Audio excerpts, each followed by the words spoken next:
morning, ma'am, or good day. I am Ryron Domingas, and this is my video compliance in CRIM 6.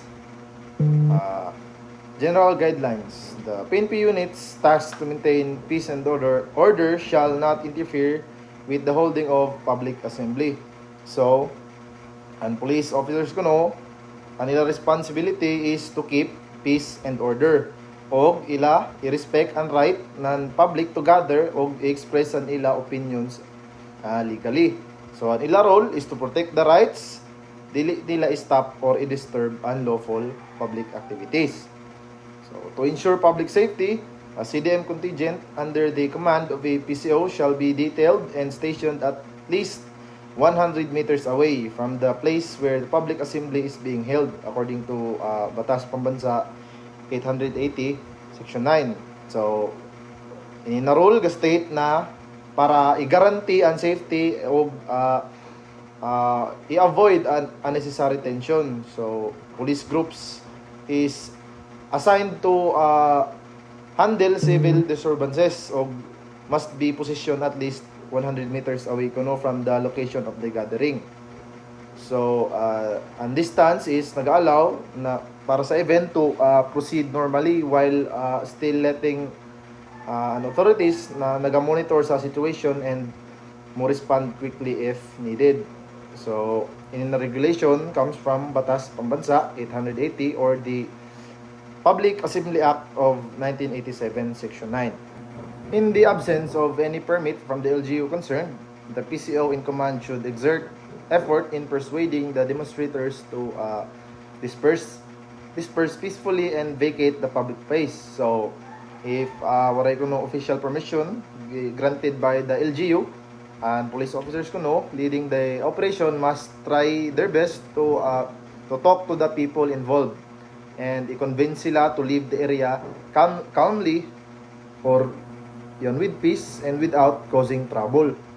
So, in enlightening rallies or demonstrations, the ground commander shall exhaust efforts through dialogue with the leaders or organizers for voluntary dispersal. So, for quick or impromptu kuno na gatherings called lightning rallies, ang person kuno na in charge must take every possible effort to hold ng discussions with the group's leader or organizer.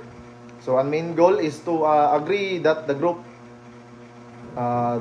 will end the activity on their own and without needing force or orders from authorities.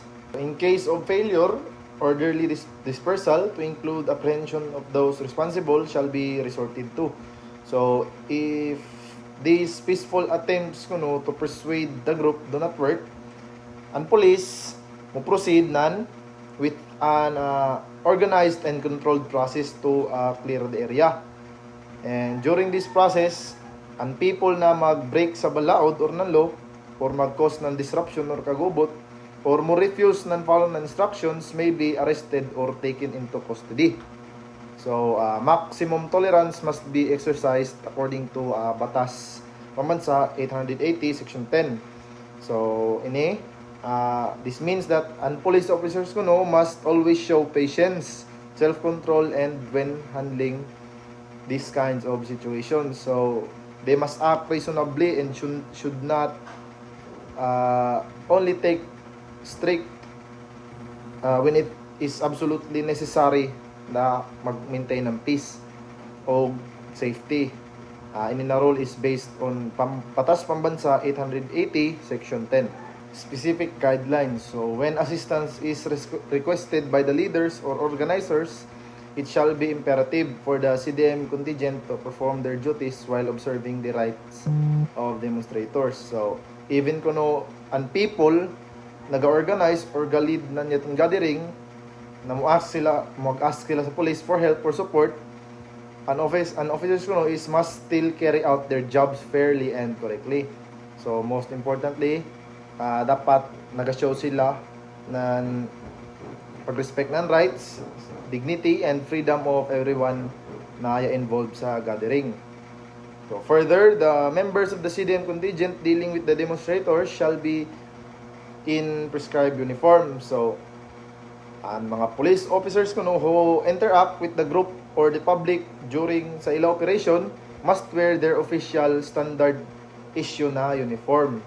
So, ini na requirement helps people recognize them as authorized authorities, mag-build ng trust ug transparency, o naga-ensure na an officers are held accountable for their actions.